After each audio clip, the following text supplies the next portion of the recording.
Hi, welcome to 11 Paz today. So these are the materials we'll be using today: seed bead and a pearl. We are working on design 9 just as shown in the video.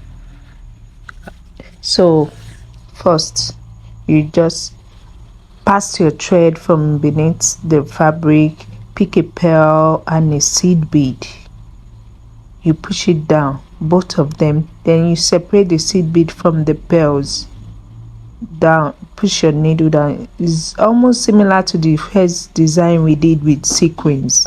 So this design, you can make it in a clustered design or spread it around, make it scanty on the fabric you are working on, whatever design you want to create. You can do this on a turban, you can do this on a bag, on a shoe, on anything you want to design with. Just be creative with it. Remember to always push down your thread from the bead all through the design. Remember that. So any question, please keep letting me know via comment section or my DM. And don't forget to subscribe to our YouTube channel, like, share on TikTok, Instagram and Facebook. Thank you very much.